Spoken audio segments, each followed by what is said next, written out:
que de janeiro a setembro a polícia prendeu 317 pessoas na região do Brás. Guiné Equatorial. A denúncia é desdobramento de uma das fases mais emblemáticas da Lava Jato. A Operação Aleteia, que em março de 2016 levou o ex-presidente Lula para prestar depoimento coercitivamente. Naquele dia também foram apreendidos documentos na sede do Instituto Lula, que, segundo os procuradores paulistas, revelam que Lula recebeu dinheiro para intermediar negócios do grupo ARG na Guiné Equatorial. Segundo a denúncia, o empresário Rodolfo Gel, dono da ARG, solicitou a Lula que interviesse junto ao presidente da Guiné Equatorial, Teodoro Obiang, para que o governo daquele país continuasse realizando transações comerciais com o grupo, especificamente no que se refere à construção de rodovias naquele país. É neste e-mail que, segundo os procuradores, a contrapartida ao ex-presidente Lula fica mais evidente. O ex-ministro do governo Lula, Miguel Jorge, disse a Clara Ante, diretora do Instituto Lula, que tinha se encontrado com o empresário Rodolfo Gel e que Rodolfo teria dito que havia uma disposição de se fazer uma contribuição financeira bastante importante ao Instituto. Miguel Jorge diz ainda que tinha falado com o próprio Lula, a quem se refere como PR, e que o ex-presidente teria dito que queria mesmo falar com a ARG sobre o trabalho deles na Guiné Equatorial. Os procuradores dizem que as conversas entre Lula e a ARG ocorreram em 2011, quando ele já não era mais presidente da República. A denúncia cita ainda esta carta, assinada por Lula e endereçada ao presidente da Guiné Equatorial. Quem levou a carta foi Rodolfo Gel, a quem Lula chama de amigo. O ex-presidente lembra ainda que a ARG atuava na Guiné Equatorial desde 2007, destacando-se na construção de estradas. Os procuradores também citam este recibo de uma doação ao Instituto Lula, feita pelo grupo ARG, no valor de R$1 milhão. A Lava Jato em São Paulo considera que essa doação é, na verdade, o pagamento pela ajuda que o ex-presidente Lula deu à empresa que queria fechar contratos na Guiné Equatorial, e que isso configura lavagem de dinheiro. Os procuradores afirmam ainda que a falsa doação serviu para esconder um outro crime, o de tráfico de influência internacional. Como Lula tem mais de 70 anos, esse crime já prescreveu. Ele foi denunciado por lavagem de dinheiro. Já o empresário Rodolfo Gel é acusado de lavagem de dinheiro e tráfico de influência internacional. A defesa do ex-presidente Lula afirmou que a denúncia fabricou uma acusação para dar continuidade a uma perseguição política, que a denúncia pretendeu transformar uma doação legal em tráfico de influência e lavagem de dinheiro, que a acusação não tem apoio em qualquer conduta específica do ex-presidente e que ele não teve oportunidade de prestar esclarecimento. O Instituto Lula afirmou que todas as doações que recebe são legais, declaradas e registradas e usadas nas atividades do Instituto e que nunca tiveram nenhuma contrapartida. A defesa de Rodolfo Gel declarou que desconhece o teor da denúncia, que o empresário já se ofereceu para prestar depoimento ao Ministério Público Federal em São Paulo e que a denúncia foi oferecida sem ouvi-lo. Nós tentamos entrar em contato com a ARG e com o ex-ministro Miguel Jorge, mas não tivemos retorno. Os pais do empresário Rodolfo Gel morreram hoje num acidente em Minas Gerais. O avião em que estavam Adolfo Gel e Margarida Janete Gel caiu na tentativa de pouso na fazenda da família em Jequitaí. O piloto e o copiloto também morreram. O Serviço Regional de Investigação e Prevenção de Acidentes Aeronáuticos investiga as causas da queda. Parlamentares de partidos investigados na Lava Jato pretendem pôr em votação um projeto que atenua a execução de penas de diversos crimes, inclusive corrupção. O projeto com as mudanças na execução da pena foi aprovado no Senado em outubro do ano passado. Renan Calheiros, do MDB, assinou a autoria do projeto, elaborado por uma comissão de juristas. Renan responde a 14 inquéritos no Supremo Tribunal Federal. Em 2 deles, foi denunciado pela Procuradoria-Geral da República. Em novembro do ano passado, a proposta chegou à Câmara. Um mês depois, 6 deputados que na época eram líderes pediram para que ela fosse votada com urgência. Arthur Lira, Jovair Arantes, Marcos Montes, Carlos Zaratini, Baleia Rossi e José Rocha. Arthur Lira foi denunciado na Lava Jato junto com outros integrantes do Progressistas por organização criminosa na Petrobras. Carlos Zaratini é investigado em 2 inquéritos, desdobramentos da Lava Jato, a partir das delações da Odebrecht. Reportagem publicada hoje pelo jornal Folha de São Paulo afirma que alvos da Lava Jato pressionam Câmara a votar mudanças na lei. Ou seja, a votar uma proposta que flexibiliza punições e antecipa a saída de presos. O projeto prevê obtenção de progressão antecipada de regime quando estiver em presídio superlotado. Na prática, uma soltura antecipada. Converter a pena privativa de liberdade não superior a 4 anos em restritiva de direitos, substituindo a prisão por outras restrições. A possibilidade de aplicar a mesma conversão quando o número de presos ultrapassar a capacidade de vagas em regime semiaberto. E em casos de ausência de vagas, o juiz poderá converter a pena privativa de liberdade em restritiva de direitos, até a disponibilidade de vagas, dando prioridade aos condenados por crime praticado sem violência ou grave ameaça.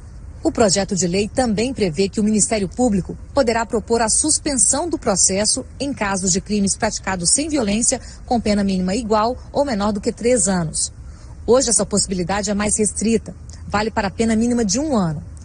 A proposta prevê ainda regime aberto para condenados a penas de 5 anos ou menos e não reincidentes. Na prática, um regime domiciliar. O futuro ministro da Justiça pediu ao presidente da Câmara, Rodrigo Maia, que decide a pauta de votações, que a análise da proposta fique para o ano que vem, no novo governo. Sérgio Moro diz que há vários pontos problemáticos e preocupantes e que as flexibilizações não poderiam ser aplicadas em relação a crimes de corrupção. Eu não penso que resolve-se o problema da criminalidade simplesmente soltando os criminosos. Claro que a superlotação é um problema, isso tem que ser trabalhado, mas simplesmente abrir as portas das cadeias não é a melhor solução, na minha opinião. Isso tem que ser enfrentado de uma outra maneira. Em nota, o presidente da Câmara afirmou que a modificação da lei das execuções penais é tão relevante que está ouvindo o Supremo e a Procuradoria-Geral de Justiça. Rodrigo Maia disse que as ponderações de Moro são pertinentes e que vai levar as sugestões ao relator da matéria para depois submeter ou não ao plenário. O deputado Baleia Rossi, que pediu urgência da votação, disse que não há pressão para aprovar a proposta. Carlos Zaratini disse que a Operação Lava Jato se caracteriza por aplicação de penas altíssimas aos réus. Dessa forma, considera que o projeto não impede ou atrapalha a Lava Jato. Marcos Montes considera que o requerimento de urgência tem que ser revisto, porque o contexto mudou e tem que haver uma resposta para a sociedade. Arthur Lira informou que não vai se pronunciar porque o tema está sendo tratado pela presidência da Câmara. Nós não conseguimos contato com o deputado Jovair Arantes e nem com José Rocha. A assessoria do Senado afirmou que a deliberação do projeto no plenário ocorreu de forma simbólica e que, exceto quando os votos são declarados, não há como precisar posições favoráveis ou contrárias a determinada matéria. O presidente eleito Jair Bolsonaro anunciou hoje o nome do 4º militar escalado para compor o futuro ministério. O general Carlos Alberto dos Santos Cruz será o novo ministro da Secretaria de Governo, que é ligada diretamente ao Palácio do Planalto. Jair Bolsonaro permaneceu hoje em casa, na Barra da Tijuca, no Rio, e voltou a usar rede social para anunciar mais uma escolha: o general da Reserva do Exército, Carlos Alberto dos Santos Cruz, para a Secretaria de Governo. Ele comandou as forças da ONU no Haiti e no Congo. Também trabalhou como consultor da ONU e chefiou a Secretaria Nacional de Segurança Pública no início do governo de Michel Temer. O general chegou a ser cotado para a Secretaria de Segurança Pública, subordinada a Sérgio Moro no Ministério da Justiça. Moro anunciou 2 escolhas hoje. Para o Departamento Penitenciário, Fabiano Bordignon, delegado-chefe da PF em Foz do Iguaçu, que já foi diretor de Penitenciária Federal. Caberá a Bordignon tratar da superlotação dos presídios. Moro também anunciou que o Ministério da Justiça e Segurança Pública terá uma nova secretaria, a de Operações Policiais Integradas, e será comandada pelo delegado Rosalvo Ferreira Franco, ex-superintendente da PF em Curitiba, que se destacou na Lava Jato. Aos poucos, o desenho do governo, com secretarias, chefias, subchefias e respectivas funções, vai sendo definido. E isso tem reflexo no orçamento, assim como o número final de ministérios. A meta, que já foi de 16 ministérios, hoje é não passar dos 20, segundo coordenadores da equipe de transição. E a expectativa é que essa engenharia esteja concluída esta semana. Pelo menos 3 modelos deverão ser apresentados a Bolsonaro amanhã, aqui na sede da transição. O presidente eleito terá que decidir, por exemplo, se confirma ou não as pretendidas pastas de cidadania, produção nacional, desenvolvimento regional, juntando integração e cidades, infraestrutura, incluindo transportes. Até agora estão definidos Paulo Guedes, Economia, Onyx Lorenzoni, Casa Civil, Sérgio Moro, na Justiça e Segurança Pública, Tereza Cristina, Agricultura, Wagner Rosário, CGU, Ernesto Araújo, Relações Exteriores, na Saúde, Luiz Henrique Mandetta, Gustavo Bebiano, Secretaria-Geral da Presidência da República, na Educação, Ricardo Vélez Rodrigues, André Luiz de Almeida Mendonça, na Advocacia Geral da União, Roberto Campos Neto, na Presidência do Banco Central. E são 4 militares no alto escalão: General Azevedo e Silva na Defesa, Tenente-Coronel Aviador Marcos Pontes, Ciência e Tecnologia, General Augusto Heleno, Segurança Institucional. E o General Carlos Alberto dos Santos Cruz na Secretaria de Governo, que atualmente cuida da articulação política com o Congresso. O presidente Michel Temer sancionou o reajuste de 16% para os salários dos ministros do Supremo Tribunal Federal. A medida pode ter um efeito cascata sobre os gastos no setor público. O índice de 16,38% foi proposto pelos próprios ministros do Supremo. Elevou os salários de R$ 33.700 para R$ 39.000. O aumento foi aprovado pelo próprio Supremo. O presidente do STF, Dias Toffoli, explicou que o aumento recompõe perdas inflacionárias entre 2009 e 2014. Também foi votado e aprovado na Câmara e no Senado. E agora foi sancionado pelo presidente Michel Temer. Durante a negociação, o Supremo alegou ter recursos para bancar o aumento. O custo de R$ 2.800.000 foi retirado do orçamento da TV Justiça. Mas o reajuste não é apenas dos ministros do Supremo e do Procurador-Geral da República. Quando o salário deles aumenta, sobem também os salários de todos os magistrados federais e integrantes do Ministério Público.